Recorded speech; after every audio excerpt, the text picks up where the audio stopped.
Well, hello. I am Matt Williamson, and it is a beautiful Monday. Had a nice Mother's Day with my mother, and all the mothers in our lives. It was great. We were here. Hope everyone did something similar. Looks like a nice week, but not a real eventful week. So good week for you guys to throw some nuggets at me, things you want me to talk about. As I do from time to time, went around the internet and found some good Steeler nuggets. I'm going to start with roster holes, and this is from ESPN via Football Outsiders. So they sub out Football Outsiders, and they do a bunch of articles per year or whatever. And this article was every team's biggest roster hole with the draft in the books. And the Steelers, they said linebacker, which before reading it, I said, I agree. I think off the ball linebacker is probably the position I would be looking to add help in terms of a potential starter, somebody to battle Roberts along those lines. And then I read it, and I'll read it to you. It's two short little paragraphs here. Linebacker depth is a problem for the Steelers, both outside and inside.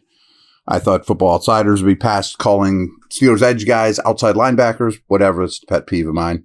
But anyway, on the outside, the main backups to TJ Watt and Alex Highsmith are Quincy Roche, who had 2.5 sacks for the 2021 Giants, but could only get on the field for 3 games last year, as well as 4th-round rookie Nick Herbig, who got a moderate projection in Football Outsiders' Saxier system. They have this system where, judging off your height, weight, speed, college production, what you project to the next level in terms of sacks. And Herbig didn't score great, despite being very productive at Wisconsin as a pass rusher. On the inside, new arrivals Cole Holcomb and Landon Roberts are backed up by former Giants starter Tay Crowder, who was cut by New York and ended last season on the Steelers practice squad, as well as ex-Seahawks linebackers Tanner Muse, primarily a special teamer. There's also Mark Robinson, who saw 44 defensive snaps last year as a 7th-round rookie. The 2022 Steelers had 6 different linebackers play at least 35% of the defensive snaps. Let me say that again here. 2022 had 6 different linebackers play at least 35% of the defensive snaps. So I think they're talking about the edges and the off-the-ball guys with their, obviously, this whole conversation is about what they call linebackers. So the Steelers are likely going to need some of these guys to step up and perform alongside the starters. I don't have a ton more to mention there. You know, I mentioned Rashaan Evans last week about a potential off-the-ball linebacker. I think some more of those guys will become available. Things like rookie mini camps are now in the books, and you're starting to get a better feel for your rookies. If you were thinking about making some roster space, and linebackers often a spot where an 8th-year guy, a 6th-year guy, or something like that will get let go. And frankly, you can always find someone who's serviceable at the linebacker veteran, spot there, a veteran linebacker spot. So I would be very interested in that. There aren't many names that are just jumping off the table, though. I think Evans has some interest from me, but he hasn't been great. As for the edge, I would be a little concerned with Herbig, who I see as the 3, and Roche being the 4. It's a little light for me as well. I mean, I'm excited about Herbig. I just think asking him to be the 3 either off the ball or on the edge is a little crazy right now. I mean, I kind of see his rookie year being a lot of special teams, 5 defensive snaps a game, maybe 10, not 30. You know what I mean? Like, I think he's going to be a little bit of a work in progress spot player. Maybe I'm wrong, but his physical traits are, I don't want to say problematic, because he's a good football player, and I like the pick. Don't get me wrong. But it is concerning, and it's not, just doesn't translate immediately to the next level. Now, they have a lot of tackle types, and they have a lot of offensive linemen. They just cut Millette. Witherspoon could be on the outs. Who knows? Could you do a player-for-player trade? Like, I'm not real excited to do the Malik Reed type of move right now to go trade a future 5th for depth guys at the moment, unless there's some name that's just blowing you away that you're getting at a bargain. Chase Young. Well, I'm joking. You're not going to go get Chase Young. But, a Miller light version of that, somebody that just is on the outs. Yeah, maybe. But I'm not in the mood right now to deal future picks whatsoever for depth guys at these positions that could be had. I'd much rather call Justin Houston. There's 3 or 4 other edge dudes out there that have done, Marcus Golden's a really good name that the Steelers would assign him. He probably wouldn't do cartwheels, but real serviceable number 3. All these guys should be cheap 1-year deals. So, we're just tweaking the roster here and look back at history. Post-draft, May, June, July, even during camp, the Steelers, just like every other team, have added a lot of quality guys that have helped your roster. And I could see another move or 2 there. Maybe a safety. That would probably be my 3rd spot to consider. A safety with some slot capabilities. So those 3 spots on defense, I think you still have your eyes open for. So I'm going to go take a break here as usual. And I have another little interesting nugget that's it's kind of alarming, to be honest with you. Be back in a moment.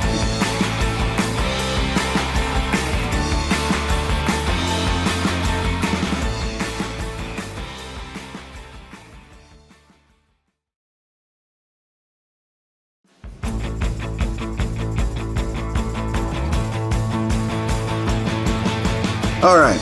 Also going around the internet, Pro Football Focus last week put out most underrated player on every team in the league. Now, the Steelers, I didn't think had a jump off the page type of dude, but their choice was Jaylen Warren. And I think you and I and, Steeler fans understand that he's not really all that underrated. He's a valuable dude. He's a true number 2. If you're into fantasy, he's a pure handcuff. Those guys aren't as readily available across the league as they used to be. But he got a 73.8 overall grade from Pro Football Focus, which is very good. And this was their quick write-up on him. Warren was one of the most efficient pass catchers out of the backfield in 2022. I'll talk about that again in a moment. I think that's really interesting. The undrafted rookie out of Oklahoma State was one of 45 running backs last season to see at least 30 targets in the passing game. And among that group, he ranked 4th with a 79.8 receiving grade.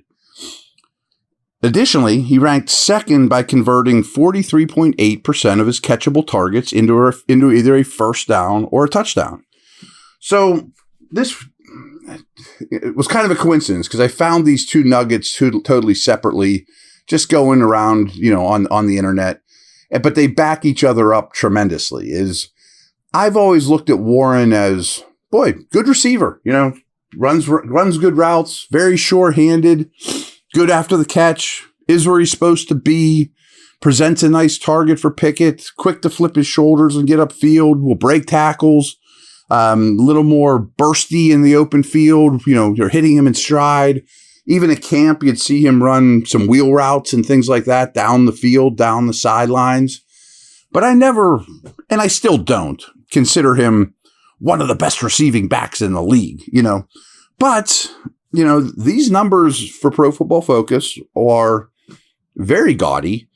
And a metric that I'm really growing fond of is they look at just receiving skills for wideouts, tight ends, and running backs at 538.com. You got to spell it out, 538, not 538. But I'm not sure exactly how it works, but it's a collaboration with them, who's a stats-oriented site, and they do really good work. They do a bunch of other things besides the NFL with ESPN.